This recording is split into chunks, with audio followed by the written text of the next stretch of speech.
The Morgan Stanley research suggests that women aren't rushing into marriage as they once did.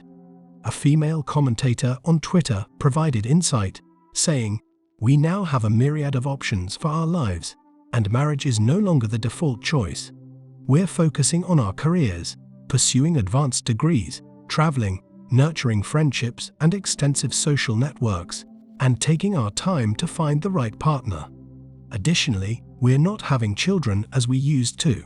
With more contraception choices available and somewhat reliable fertility treatments, the pressure to bear children within a specific time frame is waning. With that pressure gone, so is the urgency to marry just for the sake of starting a family. Consequently, many women are remaining single and are expected to stay that way for the foreseeable future. Society has often urged us to prioritize having children, promising a lifetime of happiness. However, a recent article shared a nurse's conversations with her elderly patients, revealing how their own families perceive them as burdens.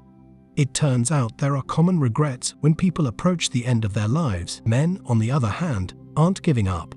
They're waking up. They've realized that it's far less costly and remarkably hassle-free to avoid bringing women into their lives on a permanent and legally binding basis. They've discovered that competing with the combination of female nature and divorce courts is futile.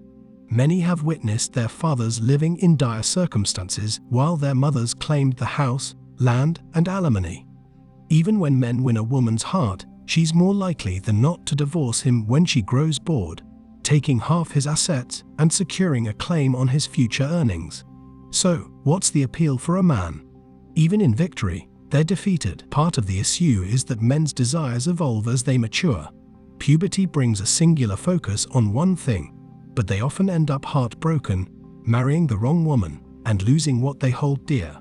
By the time they reach 40 and hormonal changes occur, men begin to understand what they genuinely desire in relationships and careers. When they hit 50 and achieve success, they prioritize peace of mind over intimacy. If they had a choice, men would favor the beauty and pleasant demeanor of younger women. We can attribute the decline in relationship quality to this trend. Even in historically conservative societies, couples no longer marry and stay together for life because relationships have deteriorated to such an extent. Thailand, for example, has one of the world's highest rates of infidelity. I don't advocate for forming relationships in today's dating scene because most women don't offer significant value to men. If the woman you end up with may easily leave your life, why would I advise couples to come together and explore international travel? If you face difficulties, you can't assume that everyone in your country resembles the woman you're trying to escape.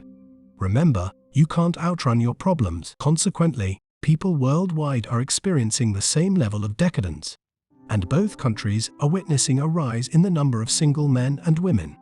It could be anticipated that their birth rates would remain stable given their conservative values and emphasis on family.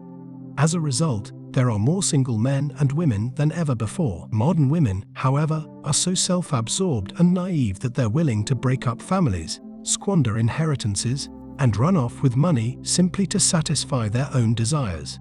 The Bible suggests that the desire for material wealth is the root of all evil. Future generations of women will prove this by divorcing for no reason other than their own satisfaction. Women and family members are often the weak links, as they may be wolves in sheep's clothing. The wealthy, on the other hand, will always succeed.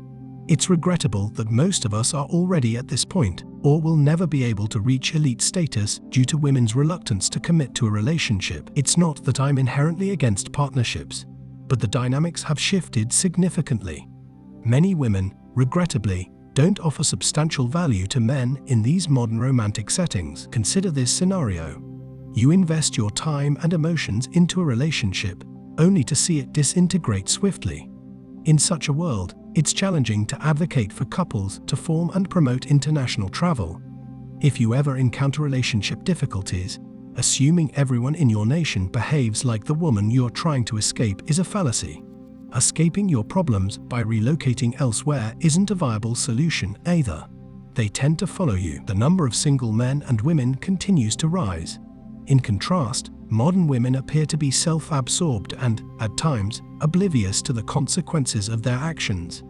They're willing to disrupt families, squander inheritances, and abscond with assets, often driven by their own ill-advised choices. The saying "the love of money is the root of all evil" rings true, as future generations of women increasingly resort to divorce for personal satisfaction. In this landscape, women and even close family members become vulnerable links, often acting in ways that betray their true intentions. According to research, the percentage of single-person households in the United States increased from 4.9% in 1990 to 14.5% in 2010. Of the estimated 200 million unmarried adults in China in 2018, over a third live alone.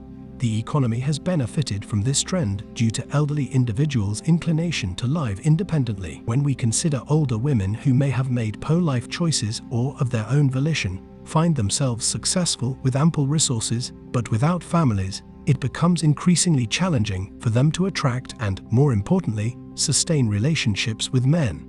In reality, most men would not date older women if they could objectively evaluate them, assess their genuine value, and recognize the unfavorable terms they're offered. This explains why many men remain restrained, held back by shame and societal expectations. To fully comprehend the gravity of this statistic, women must come to terms with the facts and understand some history. By the time they reach their late 20s and 30s in 2023, they'll be alone, in my opinion, supported by conversations, counseling, and observations of numerous men's situations with middle-aged women. Middle-aged women simply aren't appealing or exciting to be with. They often have high expectations and fail to recognize that men, too, need excitement and thrill in their relationships. If all a woman brings to the table is worry, baggage, and problems, then maintaining a relationship with her just isn't worth it. I want to make it clear that a man who disregards shame and acts according to his own wishes becomes uncontrollable for women.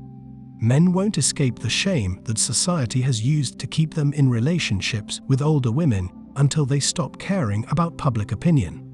So, it's not looking promising for women who have passed their prime and haven't had children. Society shouldn't pin that blame on men.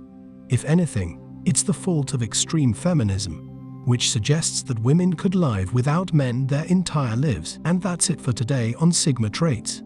Make sure you hit that like button, smash that subscribe button, and don't forget to ring that notification bell so you can be the first to know when my new video drops. Let us know your thoughts in the comments below. See you all tomorrow.